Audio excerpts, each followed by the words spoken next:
And this is the example which we were doing at that last time we met. It's a moving average filter.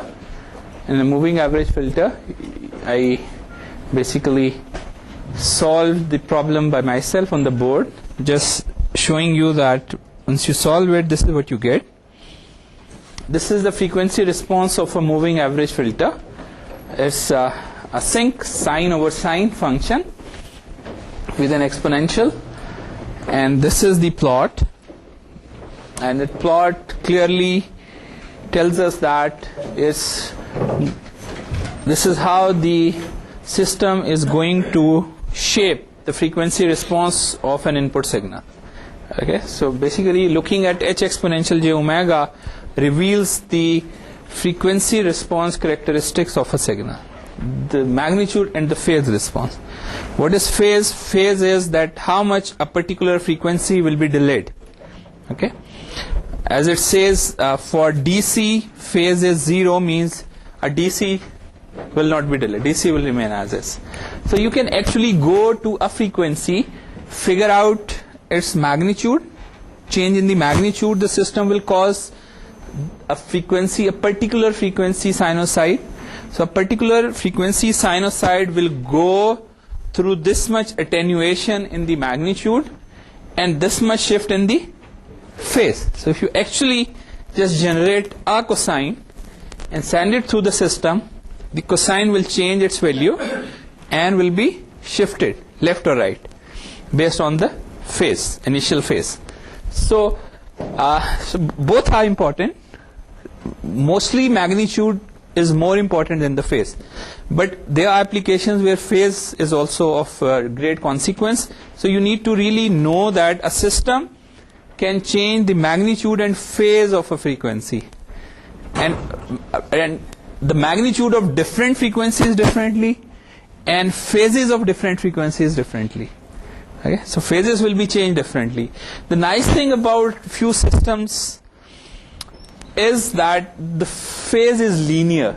It's a linearly, as you see, it's a linear line. It is shown here because we are only showing it from minus pi to pi. So phase is shown from minus pi to pi. Otherwise, just one line. Right? The reason you show, because just you want to show it from minus pi to pi. So as it goes beyond minus pi, you bring it up and then bring it up. So that's why you are seeing several lines, but it is in fact just one line. It's just going to change the phase of different sinusoids in a linear fashion. Right? So we know about this, and then I said let's generalize the expression. This is the DT-FT expression, which says any sequence you can compute its discrete time Fourier transform.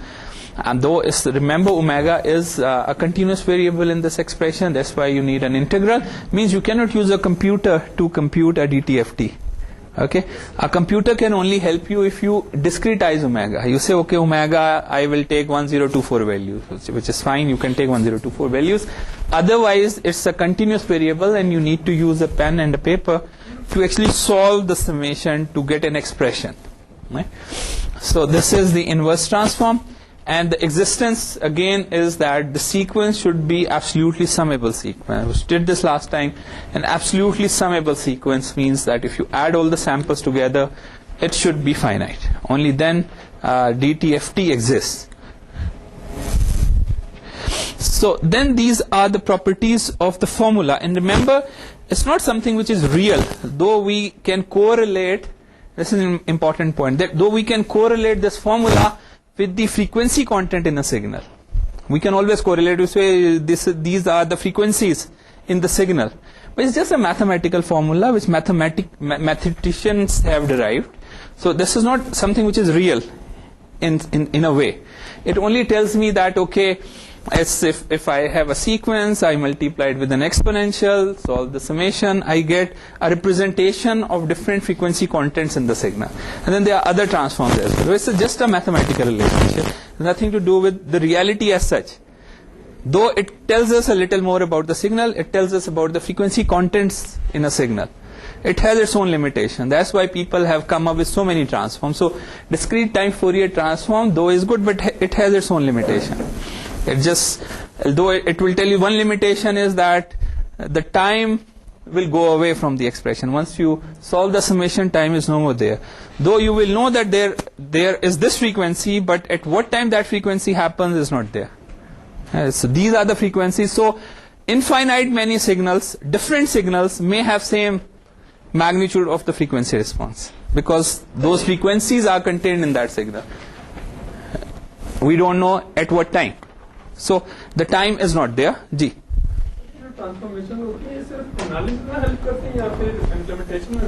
अभी हम आएंगे. This really helps in implementation as well.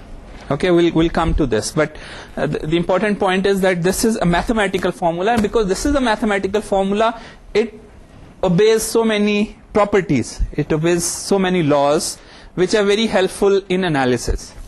Okay, because of the mathematical nature of the formula, it's just a summation of a signal multiplied by an exponential.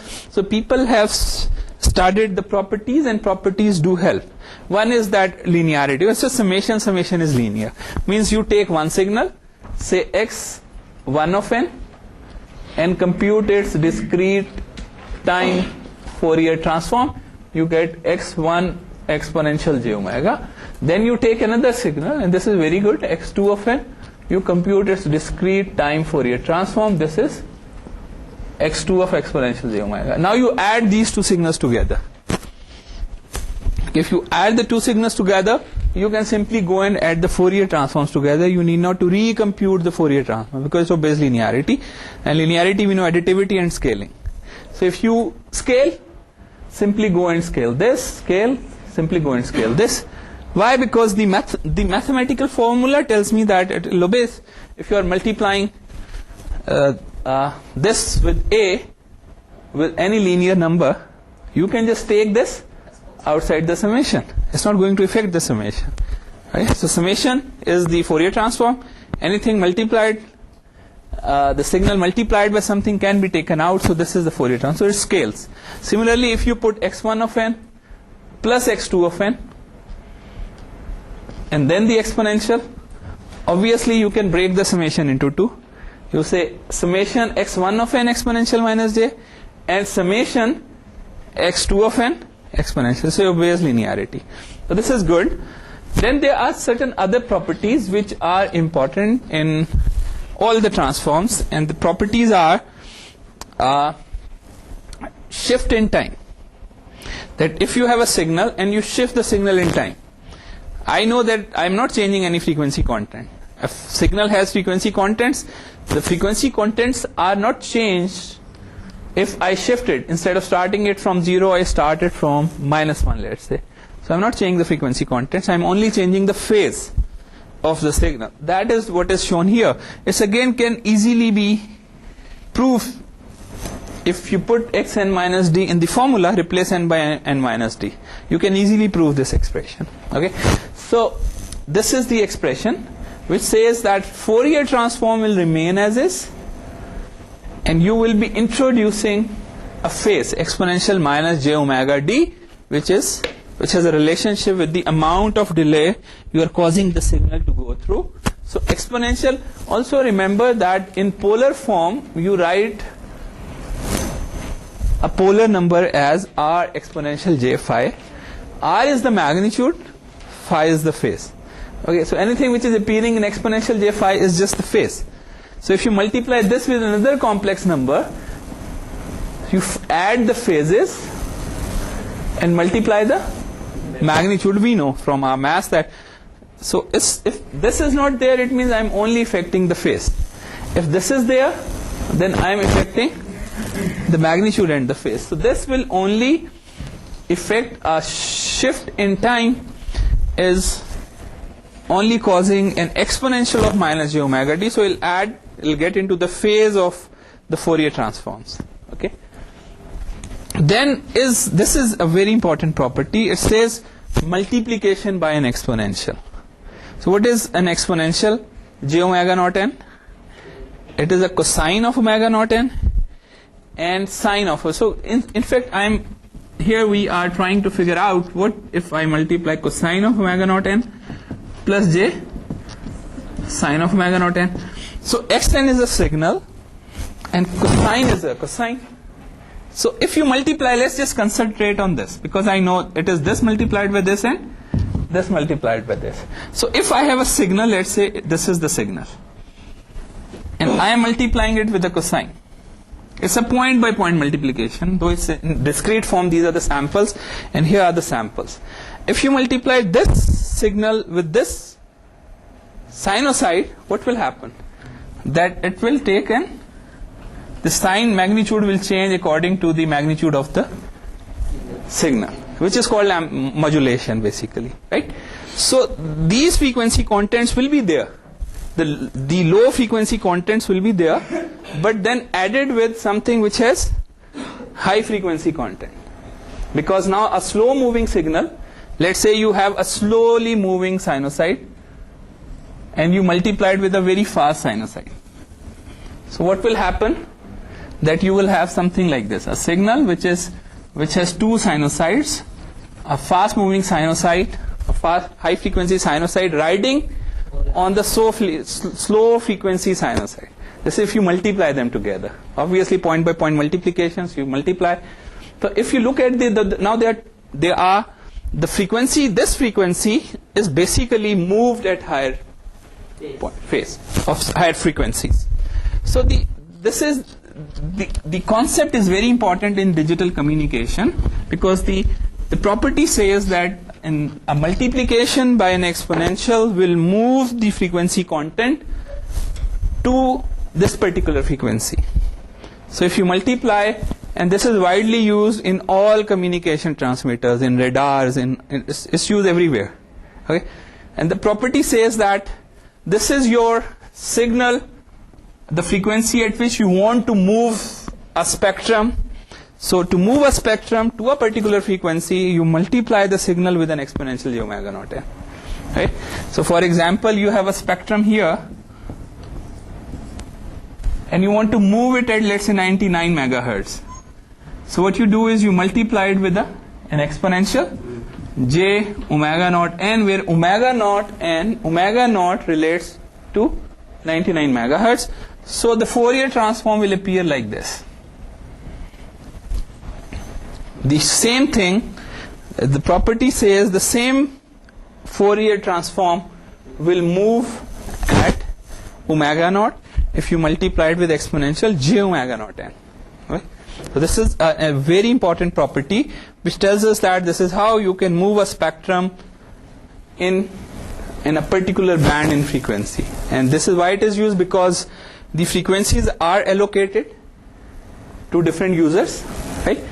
And every user needs to generate its cosine or exponential and multiply, we call this a baseband signal, with an exponential to occupy that particular band in the frequency. So there are bands in the frequencies, so each user is assigned a band, but the original signal has the same frequency content. If it is speech, for example, is 0 to 4 kilohertz. If it is FM radio, let's say 0 to 20 kilohertz. Okay, so this is the band which every channel at baseband, every channel has this band. But then to transmit a band, you need to take the band, multiply it with an exponential, and occupy a particular channel. So this is an integral part of all communication radar receivers. The issues at the receiver are, though it's not part of the course, but the issues are you generate this exponential j omega naught n at the transmitter, but at the receiver you cannot precisely generate the same frequency. So at the receiver what you generate is a bit different than this. You cannot generate exactly the same phase, because there are time delays are involved.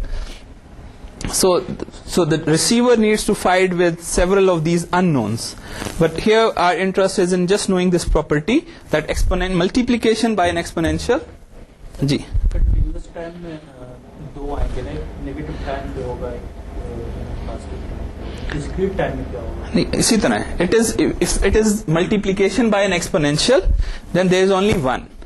If it is multiplication by a cosine, then there are two. ठीक है? And the reasons are, let me just first, because this is a very important property, let me just look. If I go back and to the formula, this is the formula, right? And here I'm saying, what if I multiply this x of n by an exponential j omega naught n? Okay, this is what we are saying. What if you multiply a signal with a complex exponential? Exponential which is running from minus infinity to infinity.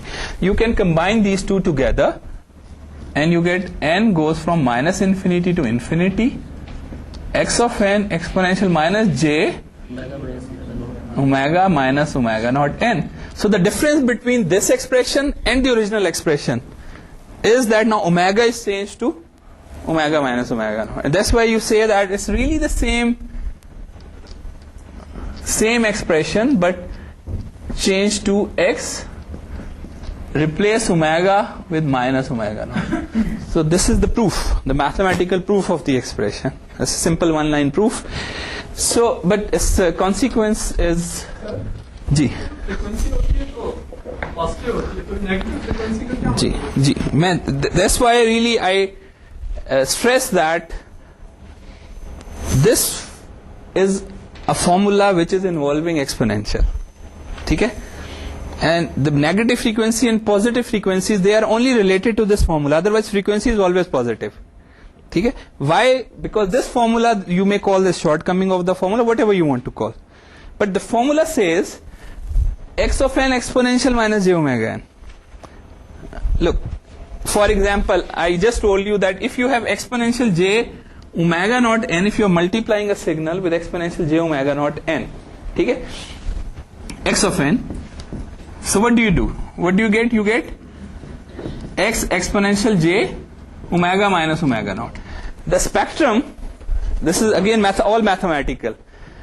The math says that the same Fourier transform will be shifted at omega naught. What if you do this? The formula says the spectrum will be moved to where? Minus omega naught. Now, so frequency, it will be like this. The spectrum will be moved to minus omega naught. Okay? So, depending upon the exponential, either it will be at plus omega naught or at minus omega naught. See? So, why this minus omega naught? Because, again, the math is telling me, because the formula is this, that I am now what is the difference between, and this is interesting because we actually, at one point we wanted to handle this, and just by change of sign things will be very different. What is the difference between an exponential of j omega naught and exponential of minus j omega naught? What is the difference? It is only a cosine is same, only the sine has a 180 degrees phase change. That's the only difference, right? Because it is cosine of omega naught n minus j sine of, this is the difference. Okay? So to answer your question, there is nothing as positive frequency or negative frequency. It is just the interpretation of the formula, because formula is dealing with exponential, unfortunately. It is not dealing with cosine. Now the formula is dealing with complex exponential, but in reality you cannot generate complex. You cannot transmit a complex exponential. You can only transmit a real signal. This is not a real signal. Why this is not a real signal? Because it involves a j in it. Okay, so in digital communication you never transmit this, rather you transmit exponential j omega naught n x of n, and we usually write it like this, real of it, because that is something you can only transmit. You can only transmit a real signal. So this is a complex signal till you hit the antenna. At the antenna you only take the real part. And what is the real part? Exponential j, let's say xn is real, then what is the real part? A cosine of omega naught n, right? This is the real signal, because then there is another part which is plus j sine of x of n, that is the imaginary part. Ji System complex हो सकता है. Discrete time system can be complex because you are writing a C program or a program to implement it. So you can deal with complex numbers, you know how to multiply complex number, how to take magnitude, you can do, so you know everything about complex number as far as you are inside the computer. As soon as you go out of the computer, you cannot deal with complex because j is imaginary. Okay, so you only transmit the real part. In any communication receiver, you can only transmit the real part. So you transmit this. In the real world, Ji. response of capacitor is complex. It is not complex. It is. You pass a signal. Do you get anything which is complex? It is the only the. No. It is only the same transform. It is either the Laplace transform, the Fourier transform, which has a j omega in it. You know what I am saying? Otherwise, it is just an integral or a differential. Okay? Achha, this is important. Why I want to really highlight this? This is important because cosine of omega naught n x of n. Okay? What to do with this? But remember, cosine is also 2 exponential.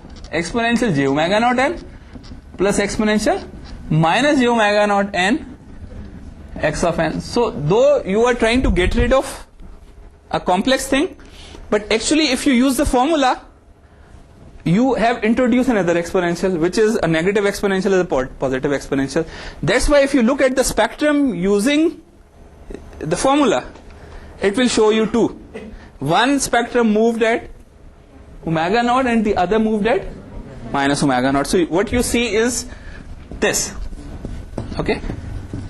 So if it is a complex signal, you will have only one transform which will be moved at omega naught or minus omega naught. But once you take a real of a cosine, you will have two, because now basically mathematically you have two exponentials. One with a positive exponential j omega naught and other with negative exponential j omega naught. Okay? So to answer your question, that's what you see. You see two spectrum. And why you see two spectrums?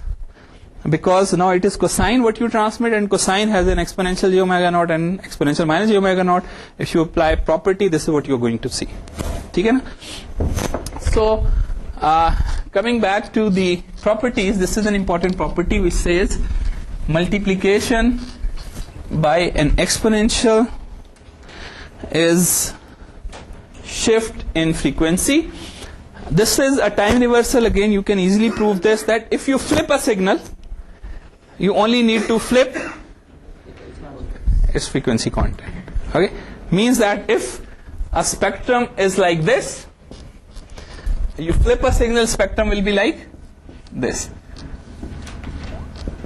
If xn is replaced by x of minus n, you replace omega by minus omega. So it will be an image. Time reversal is frequency reversal. Okay? So the property says that a time reversal is frequency reversal. This is then there are few other properties. This says that if you multiply a signal by n, what is n? N is the index. What is the index? At 0, what is n? 0. At 1, what is n? 1. At 2, what is n? 2. So if you multiply any signal with a RAM, okay, so its effect is as if you are differentiating the Fourier transform. Okay, so this is just a mathematical property, not of much practical use, but this is a much sorted out property which says, and this is to answer your question, can we use Fourier transform to implement a system? Answer is yes. At least mathematically, not in real life. Mathematically, using a computer program, you can perform convolution by taking the Fourier transform of x and Fourier transform of y, multiplying them together and taking inverse Fourier transform. So the convolution can be computed in frequency domain. Okay, and there the convolution will simply change to multiplication. So this is a very interesting and important property, and we can really use this property to actually implement a system. I'll shortly do that. Let's say x is equal to, this is a signal 1, 2 and minus 2. Okay, and let's say h is another signal which is 1, 0, minus 1 and 3. Okay, so now there are two ways to convolve these two signals. One is that you use convolution. Okay, you say convolution x comma h. So now the length is 1, 2, 3, 4, 5, 6. 6 point. Okay, so output we know, length of this plus length of this minus 1. That's what is the length. Now you can take 1, 2, 3, 4, 5, 6. 6 point DTFT of this and 6 point of DFT of this, multiply them together on point by point basis, and then take the inverse DFT. So you do it like this, you say IFFT of FFT of X 7 point, dot multiply in MATLAB is that you are multiplying on sample by sample basis, FFT of H comma 7 by 7, because you have 7 points in the answer, so at least you need to take 7 points. Remember, omega is a continuous variable, you need to tell MATLAB how many points. You can take more, but at least 7. So if you do that, you get the same answer, 1, 2, minus 3, 1, 8, minus 6, 0. So this is that you can implement a system either using convolution summation, which requires flip, drag, do so many multiplication, addition, or FFT. How many points? Only need to remember this. Because omega is a continuous variable, you need to specify the same number of points which are there in the original convolution answer. So you can have more. Let's say you put here G. No. 4, these are 4 points, 1, 2, 3, 4, and 3 points, 1, 2, 3, 4, 5, so yes, 6, sorry. So it's 6 because you see here you have a 0. So this is a redundant point. You need not to really spend time in computing this. So here you are right, you can only say 6 points. But if you say 5, you will get incorrect answer, okay? At least 6. So 6 is more than enough. You can say 60 as well, okay? But then you are doing a lot more than what is required, and you will get a lot of zeros. You see all these 0, 0, 0, 0, 0, 0, 0. So answer is only the first 6 points which are non-zero. But this is important, that a convolution can be implemented using either the convolution summation or FFT. Okay? So you are seeing these I's, but it's just MATLAB Precision problem. All are zeros with zeros. Okay? So it's primarily just the so this is a very important property. Now there is a trade-off. What is better? Sometimes for smaller convolution this is better, but if length of x and length of y is greater than a number, we prefer to perform convolution using this method. Okay, why? Because here to compute one output you need to do so many multiplications and addition. Remember, in convolution so many multiplication and addition, because for every output sample you are solving a summation. Here just you compute this, multiply them together point by point and take IFFT, you get the entire answer in a go. So this gives you the entire answer in a go, and this gives you answer on sample by sample basis. You perform convolution, get one answer, perform convolution, get another answer. This important property. Reverse is also true, that if you multiply two signals, the effect is as if you are convolving. It's called circular convolution. We'll spend more time on this, but as if you are performing a convolution in frequency domain. Okay? So at this point don't worry about it, but this is another property which says that modulation, then multiplying two signal, has an effect on the frequency response of the two signals, and this is as if you are convolving the two frequency responses together circularly. And convolution में हम दो signal को एक में convert कर देते हैं output जी जी इसका रिवर्स भी पॉसिबल है कि Yes. convolution के जरिए हम एक कॉम्प्लेक्स सिग्नल में से डिफरेंट सिग्नल एनालाइज कर सकते हैं, इसका प्रोग्राम मिला है. A problem which is a known problem is called deconvolution problem, a blind deconvolution problem. It's a very well known problem. You will find a lot of research material, even today you will find masters and PhD thesis in this. And deconvolution is to take out the effect of something. Let's say you have a camera and you are taking a picture. Once you take picture, the picture is going through a system and through the camera and all that.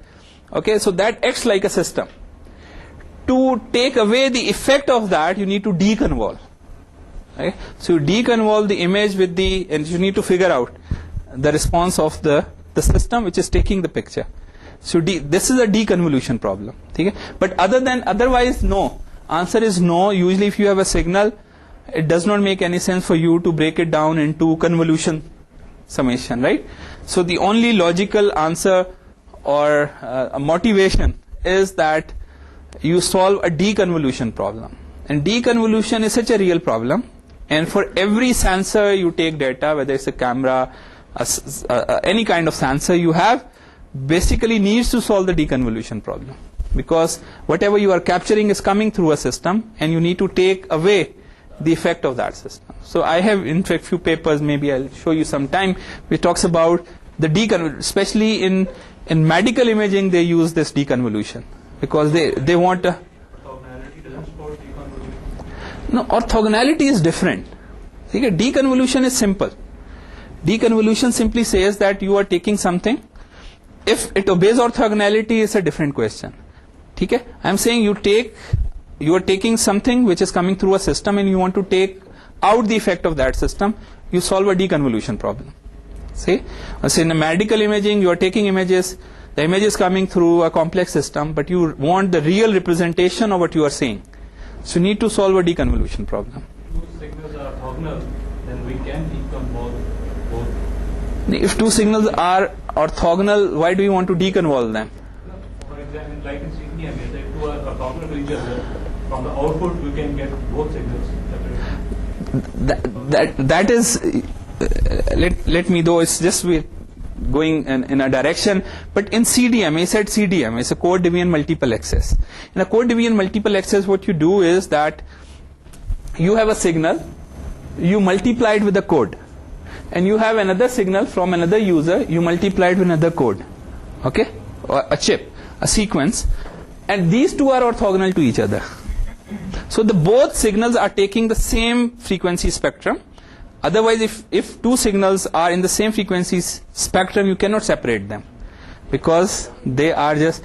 But if they are orthogonal, interestingly, what is orthogonal? Orthogonal means, let's say I and I, if you know IJK, okay, if they are orthogonal, if you take dot product of I and I, what do you get? And I comma I is 1 and I comma j is a 0 because I and j are orthogonal to each other. Similarly, these codes are orthogonal to each other. To get this signal out of the two, you multiply what you receive with this code. This will be 0. And if you want to get this signal, you multiply this, but it has nothing to do with deconvolution. You know, it is just a multiple access technique where using the same frequency spectrum, you can put many users there. Otherwise, what you do, you assign a particular frequency to each user, a different exponential. You say you are 99.9 FM, you are this FM, you are this FM, you are this FM. This is one way of multiple access. The other way is you say, because I want to use the same frequency spectrum, there you use the CDMA. Okay, but it has nothing to do with convolution. It is just that you use orthogonality to use the same frequency space. So coming back, this is Parseval's theorem, which says the energy can be computed in time domain or in frequency domain. You take absolute of each sample, square it and add all the samples together. Okay, absolute square of all the samples together will be same as if you take the Fourier transform, take its magnitude square and integrate it from minus pi to pi. Okay, so this is either you can do it in time domain or in frequency domain.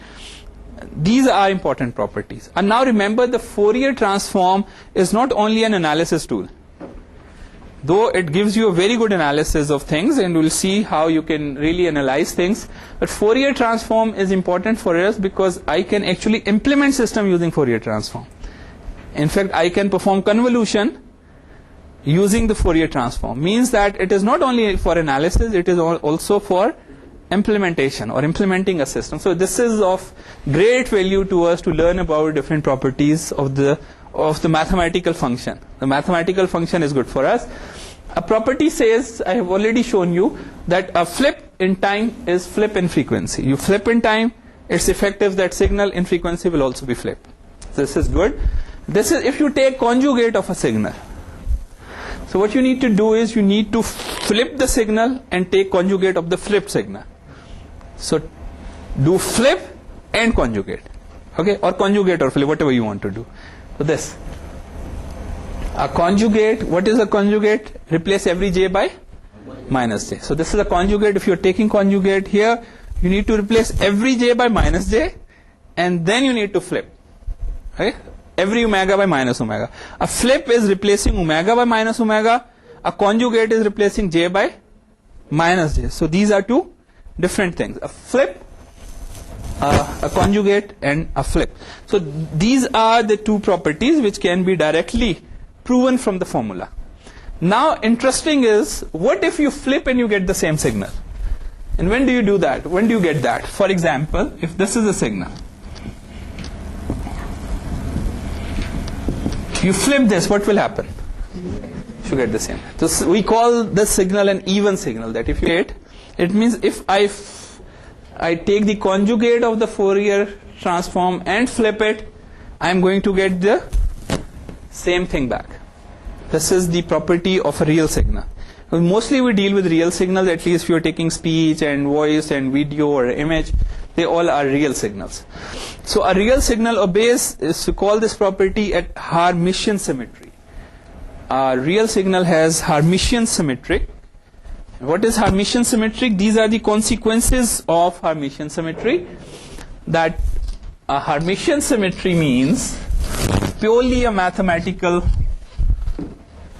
property which says that if any expression, a complex expression, obeys Hermitian symmetry, it means its real part of the Fourier transform will be evenly symmetric.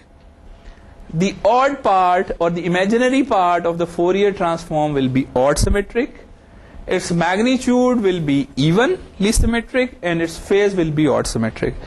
This is the consequence of Hermitian symmetry. So why it is important for us? It is important for me because if I have a real signal, and I'll show you the symmetry. Let me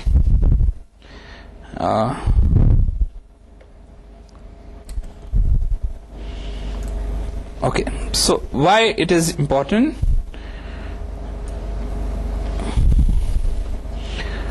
This is a real signal.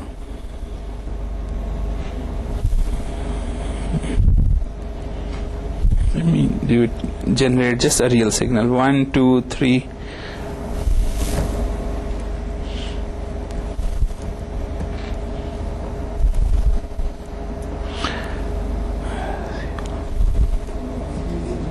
CLC, clear screen. Okay, so if x is equal to 1, minus 2, 3 and 1, okay, and I take its Fourier transform.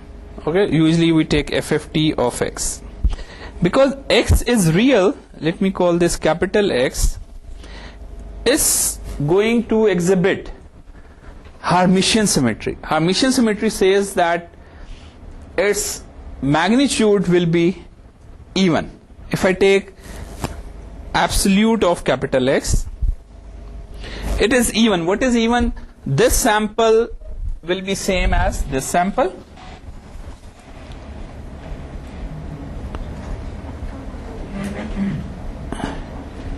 मैंने क्या गड़बड़ की?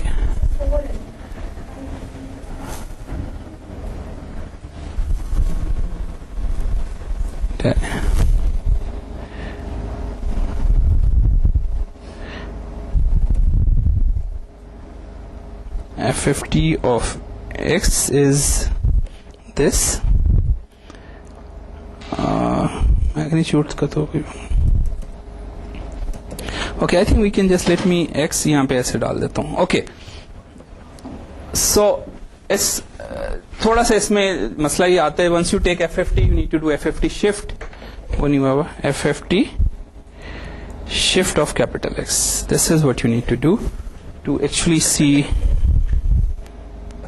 Okay, here. होता ये कि this point is the first point. Okay, 5. The last point, which is at 2 pi, will be same as this point but MATLAB will not show you the 2 pi point, but there is a 5 here. Then this point will be same. The magnitude will be same, only the j will be different. Okay, so the j will be different. If I take a signal which is longer in length, because this is a very important property and we use this a lot. So 1, 2, 3, 4, 5, 6.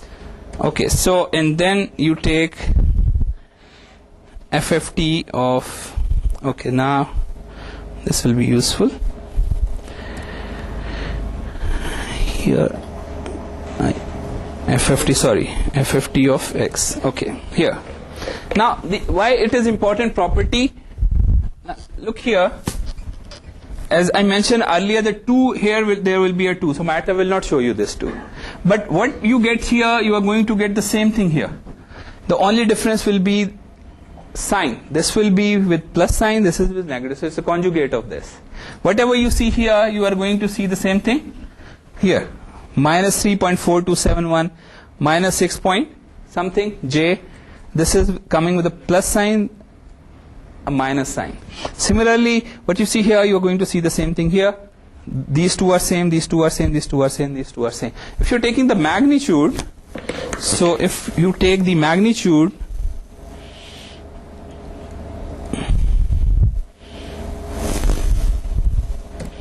look at this. So the magnitude will be evenly symmetric. This sample is same as this sample, this sample is same as this sample, this sample is same as this sample, this sample is same as this sample. Okay, this is different.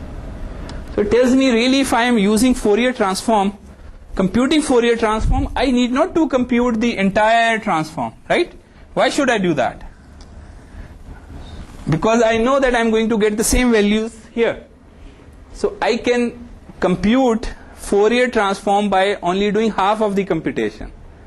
Because if signal is real, I know that its magnitude of the Fourier transform will be evenly symmetric and its phase will be odd symmetric.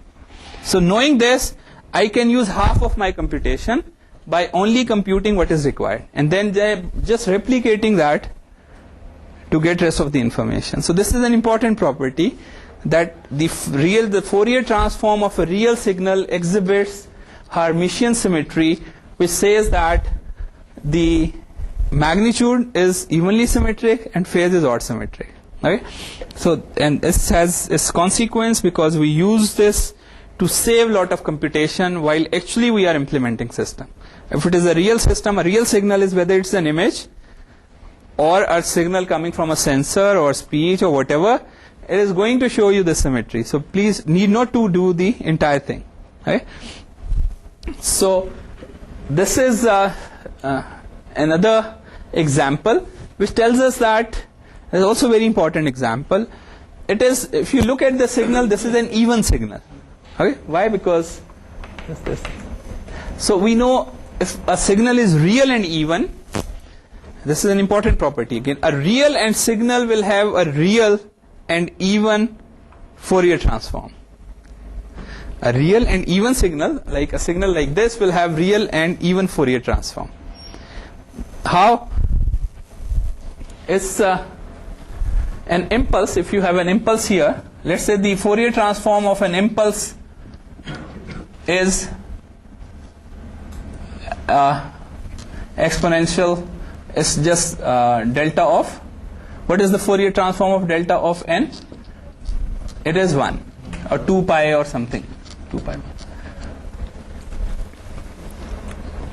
Okay, it is because if you have delta of n exponential j omega n, n goes from minus infinity to infinity, you multiply this with this, you get a 1. So you have a 1.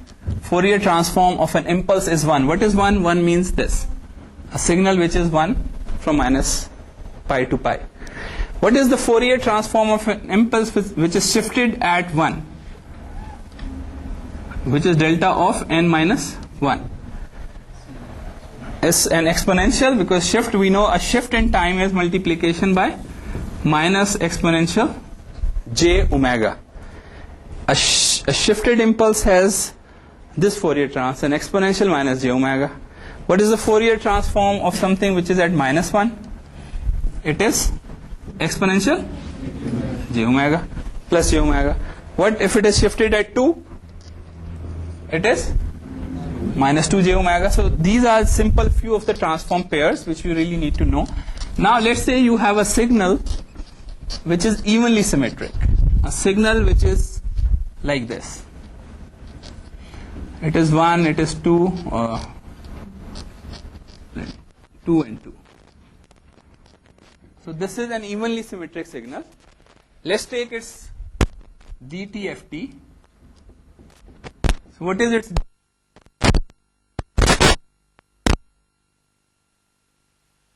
And which is 1 plus 4 cosine of omega.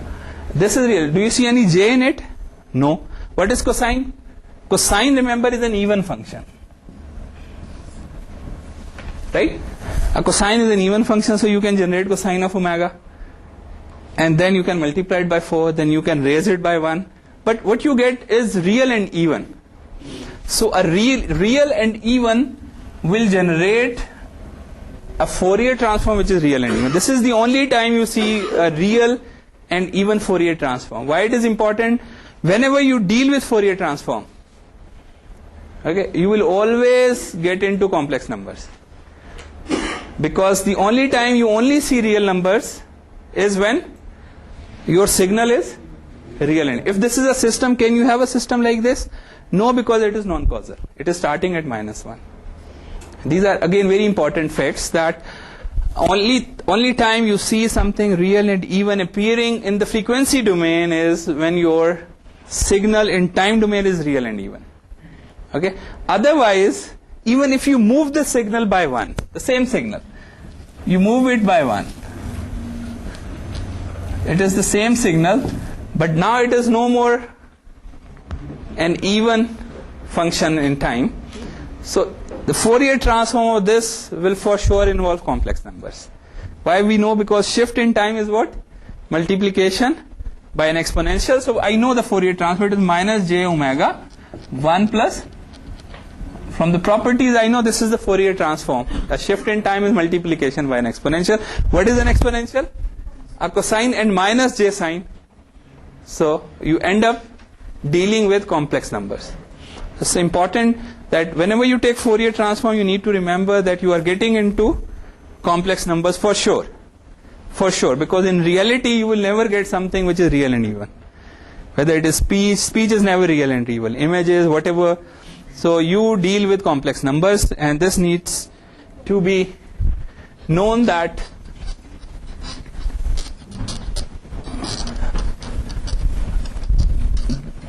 a real and even if it is a response to a system, will only generate a real and an even Fourier transform. But if you move it, this will spend more time, but if you move it, it will involve an exponential. Okay? So it will involve exponentials. And what is the consequence of involving exponential? I'll shortly will come to this point. But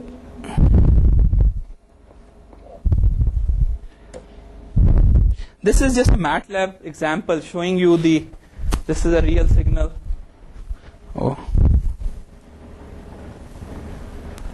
For a real signal, the real part of the Fourier transform will be evenly symmetric. The imaginary part of the Fourier transform will be odd symmetric. This is odd symmetry. Its phase will be odd symmetric. What is odd symmetry? What you see here, you are going to see an opposite thing there. Okay, this is odd symmetry. And its amplitude will be real symmetry. Okay, so this is, if you have a real signal, it will obey Hermitian symmetry, and this shows the Hermitian symmetry. Then this is again very important. This is the culmination of the whole chapter, that using a system, so we are talking about system, we know if you input delta of n into the system, you get h of n at the output, which is impulse response of the system. Then we said really our interest from analysis perspective, now also from implementation perspective, is to learn about the frequency response. Right?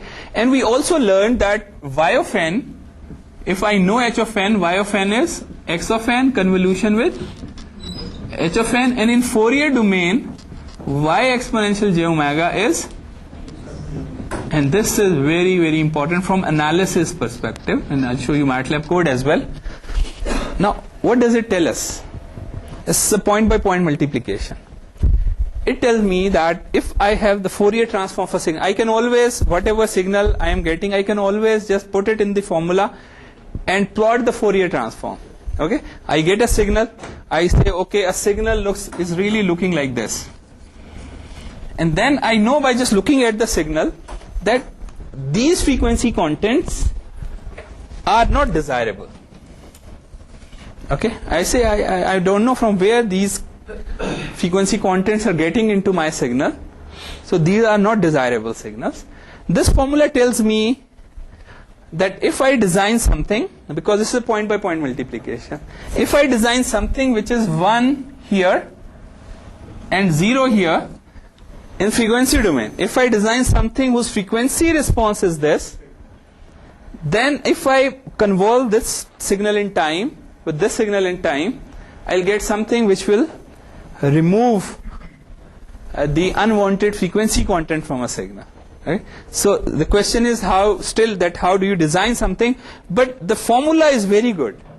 The formula really tells me that, okay, from in frequency domain the frequency contents multiply. Okay, if I make something 0, if h is 0 at some places, it will make those frequency contents 0 of my x. Okay, so here is a MATLAB code. First let me, it's a very good MATLAB code.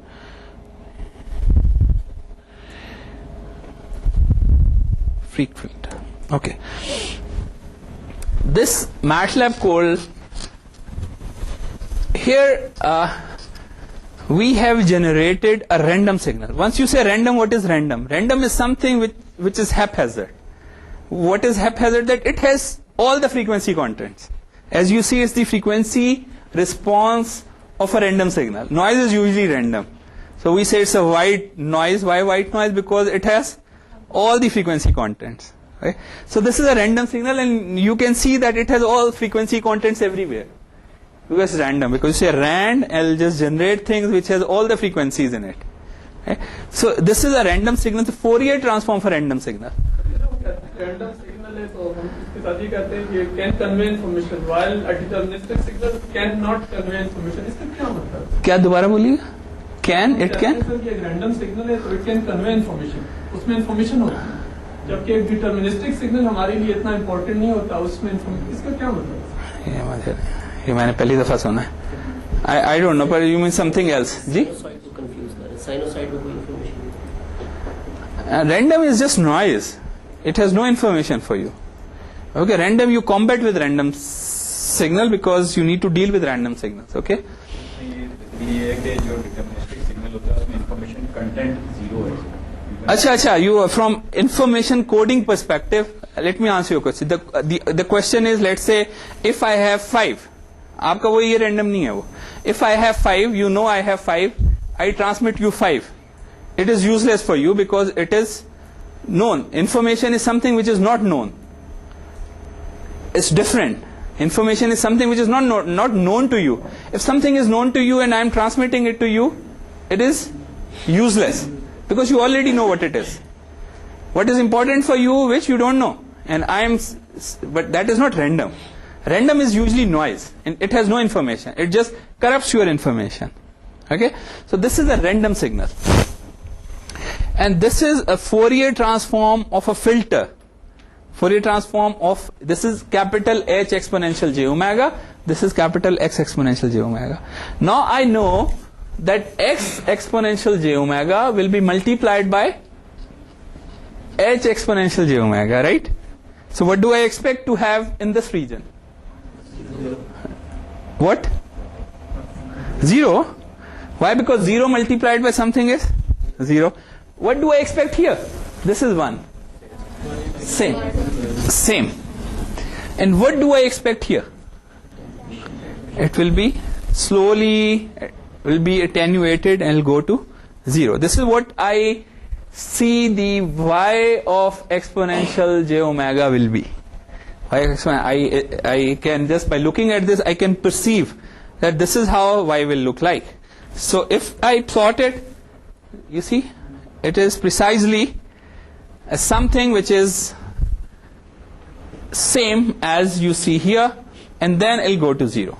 and here it gets attenuated. In this region, it gets attenuated, and then it is all zeros. Simple मतलब अगर आप filter का आप order बढ़ा लेते हैं you get the same filter. यहाँ पे भी सर ये फिल्टर बनाने के लिए फ्रीक्वेंसी में आपको बहुत ज़्यादा सिंक्स करनी पड़ेगी. क्या मतलब यही कन्वोल्यूशन से हम तो ये रिजल्ट ले सकते हैं अगर हम उसका ऑर्डर बढ़ा दें. जी जी बोले. Okay, this is the example. You generate a random signal. Let me come to your answer to your question. So this is a random signal. You generate a random signal, and then this is FFT shift will shift. Otherwise, MATLAB places whatever you see on the negative side on the positive. Just copies that portion ahead of the positive frequency portion. So you use FFT shift because that you feel more comfortable by looking at the Fourier transform as what you study in the book, that it is the negative side and the positive side. So if you are comfortable with that, use FFT shift. Absolute is the magnitude. These are the number of coefficients, 63. If you increase, so it will give you a better response for sure, but you then have to spend more to compute convolution, right? Because these are the number of multiplications you need to perform to compute one output sample. If you increase this number, you will spend more time. And so, but the point here is that you generate FIR1, a filter with cutoff frequency 0.25, and then you also plot its frequency response. Then you convolve, and then you plot the frequency response of the convolved signal as well. And then you're just putting them together, just doing a little bit adjustment. But that's really what you are doing here. And this is what is shown there as well. That the frequency in frequency domain, this is what is shown, that x exponential j omega multiplied by h exponential j omega will cut out the x in the desired form, will remove or filter out the unwanted frequency contents from your signal. This is what you receive. Now there is just another point which you need to know, and the point is, I told you whenever you are taking Fourier transform, you are dealing with complex numbers. Okay, so x is complex, h is also complex. So all the numbers are complex. Here all numbers are complex. So once you are multiplying complex numbers. Or in another way, if I write it in polar form, so I write it in polar form, it will be lot of these with lot of these. Okay, so every number, because it's a point by point multiplication. If I say 128.FFT, there are 128 complex numbers of x and 128 complex numbers of h. Okay, so if I show you that, and this is very important, again it's a very important concept. So this is the x FFT.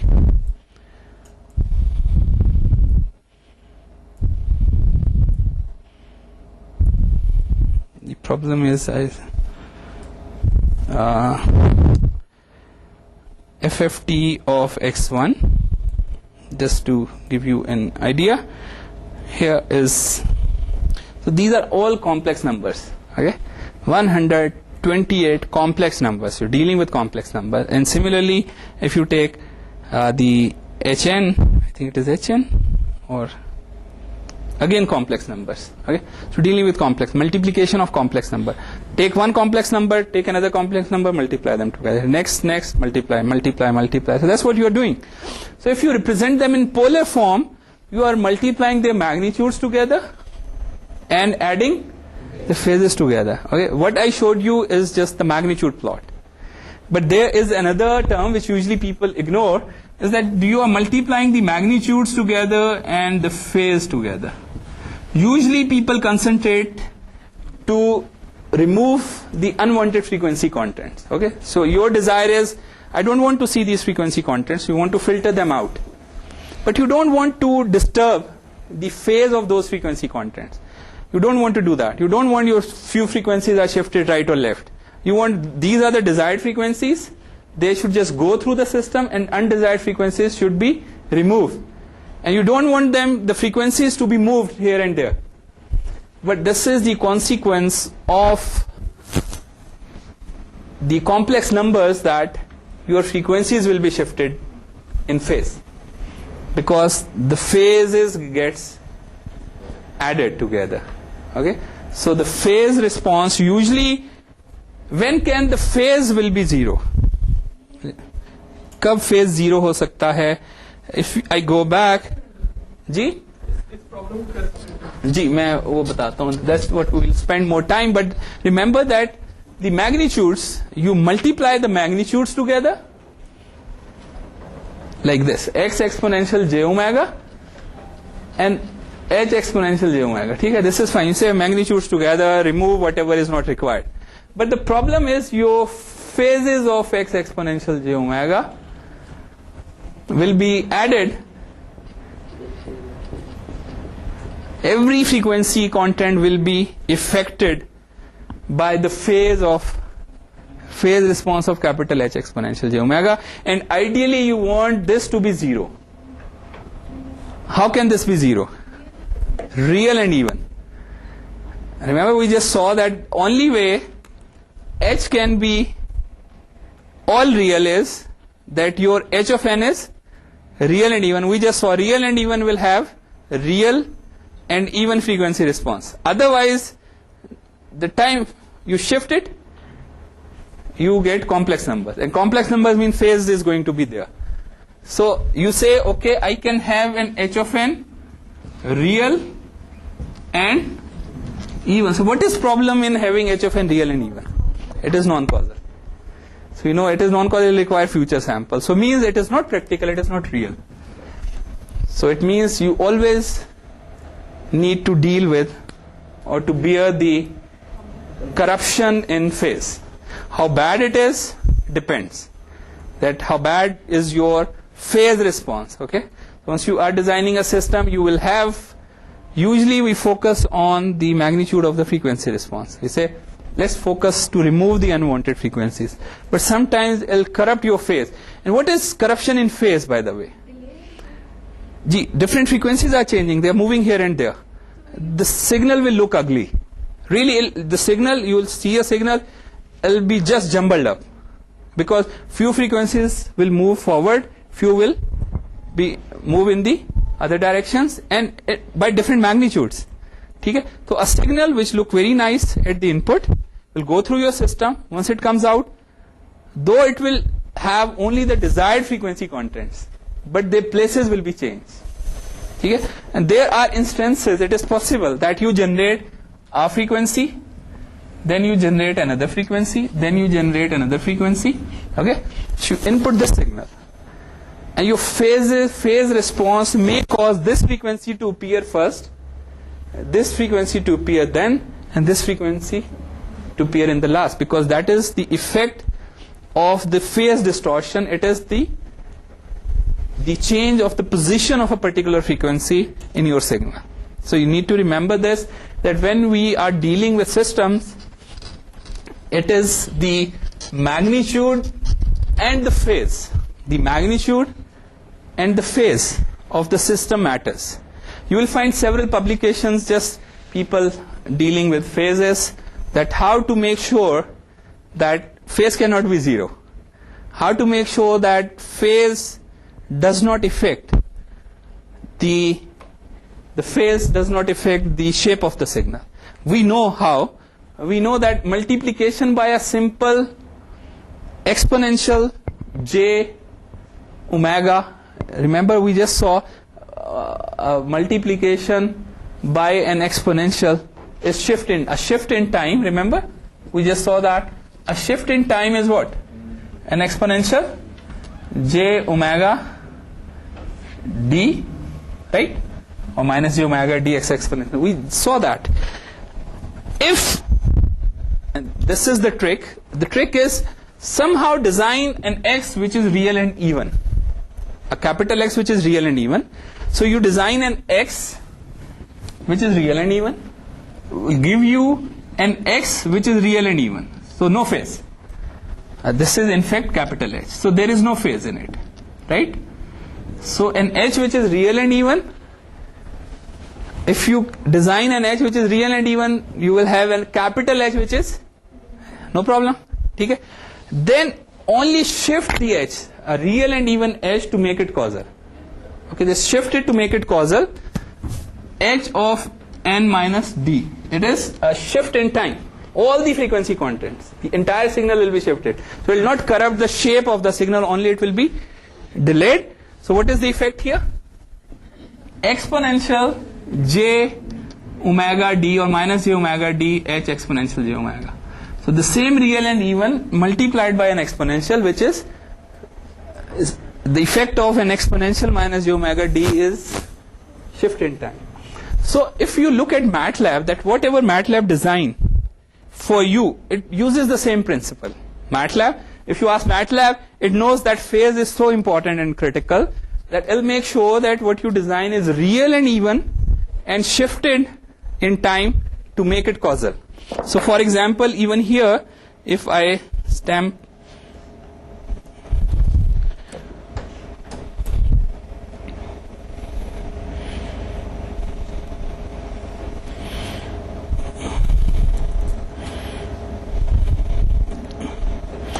so here is whenever you design,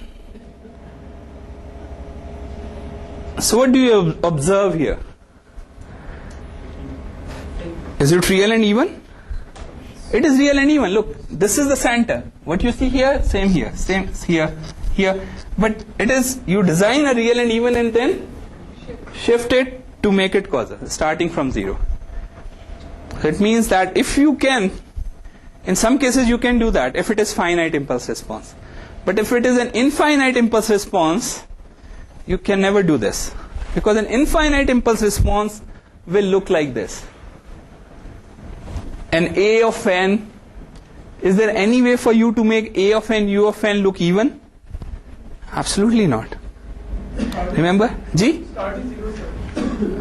Even then, can you move it to make it even? A of n, U of n is a decaying exponential. In fact, it is like this. Is there any way you can make it move left or right, do whatever? Can you make it look an even function in time? Answer is not. No matter what you do. Okay?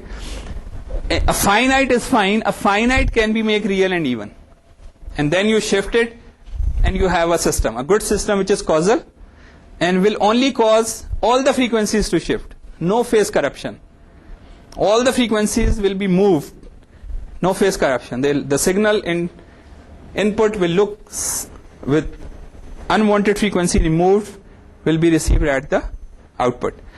But if you try to use an IIR, remember IIR are more effective, I told you earlier, because an IIR filter can be implemented using a difference equation.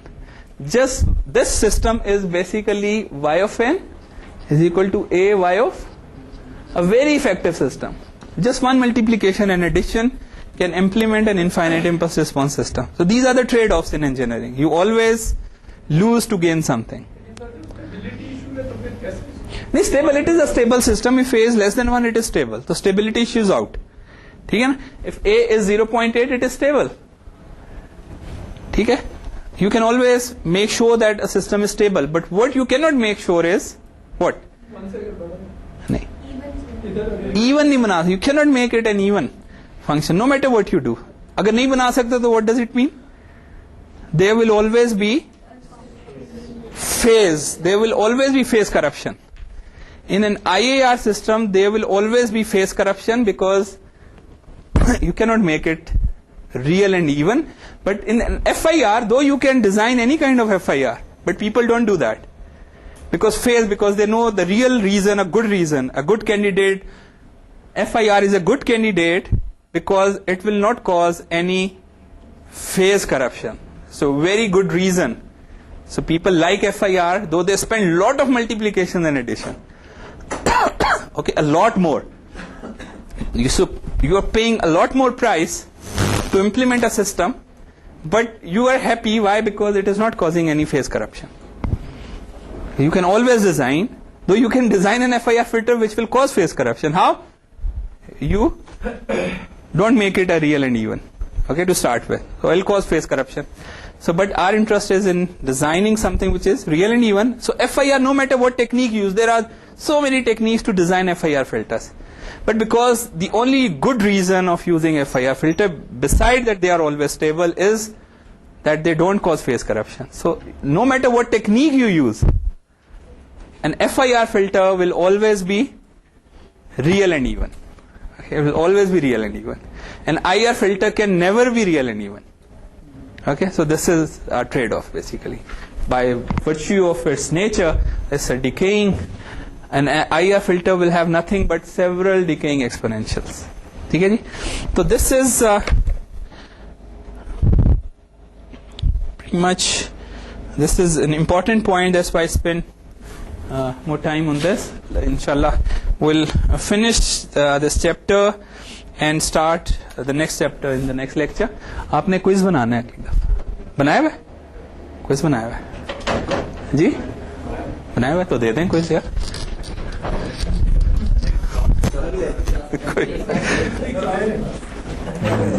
नहीं यार कोई बात नहीं, मैं पूछ लेता हूँ उससे पीछे. अभी मोहसिन मेरा ख्याल क्विज कर लें फटाफट. 5 minutes 10 minutes क्विज.